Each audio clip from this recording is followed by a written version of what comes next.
Football is back and so are the pads. This offseason, the New England Patriots signed a slew of wide receivers including Nelson Aguilar and Kendrick Bourne. But on the 6th day of camp, it was third-year wideout N'Keal Harry drawing all the oohs and the ahs from the crowd with this back shoulder pass from Cam Newton, leaving the defender clueless. Yeah.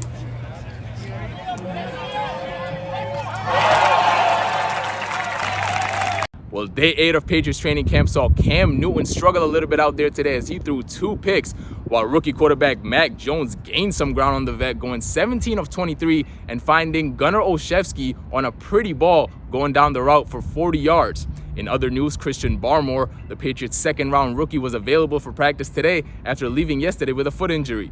Well, the pads are back on tomorrow, and so are we. With 12 Sports, this is Taha Rao. Well, the NBA draft takes place tonight in New York City, and for the first time since 2009, the Boston Celtics will be without a first-round pick, which they traded away to the Oklahoma City Thunder, along with Kemba Walker, to bring back Al Horford. The Celtics' lone pick currently sits at 45, where they could look to target a guard like Trey Mann. Stay up with NCC Sports as dreams turn into reality tonight in just a few hours. Outside of TD Garden, this is Taha Rao. Providence's very own David Duke Jr. was not among the 60 players selected in the NBA draft last night, but the 6'5 guard will have an opportunity this summer to prove himself. Following the draft, Duke announced on Twitter that he will be signing with the Brooklyn Nets as an undrafted free agent.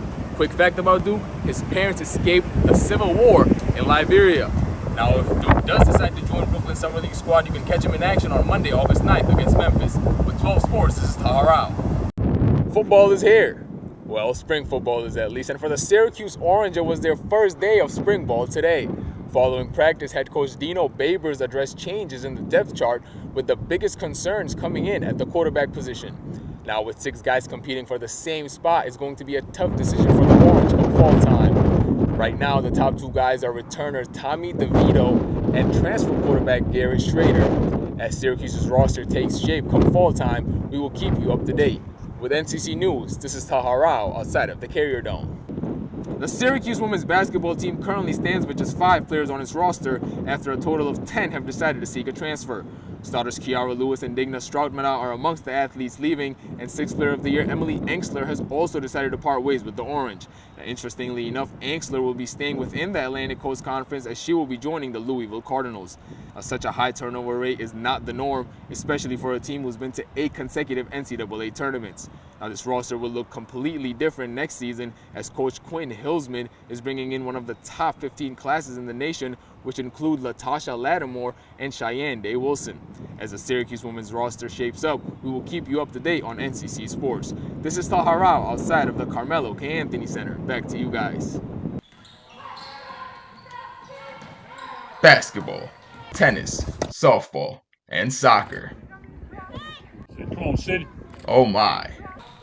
Sydney Lusher is a 4-sport varsity athlete at Oneida High School. She's part of the All-Central New York team in 3 of the 4 sports and has been playing sports ever since she can remember. I played soccer and softball since I was really little, but I got into tennis because my sister liked playing tennis for school ball. But the sound of a ball hitting the hardwood is what Lusher lusts the most.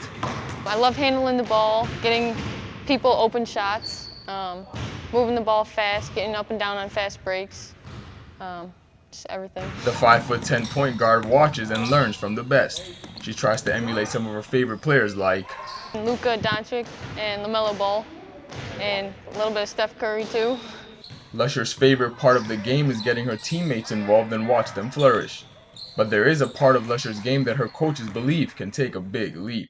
I've been told a lot that I need to shoot more, but just getting more physical, getting more aggressive. The person constantly telling Lusher to be more assertive is none other than her life coach and her dad. One of the fathers came up to me after the game and said, "Your daughter could have scored 50 points, but she loves passing the ball, setting other people up for shots.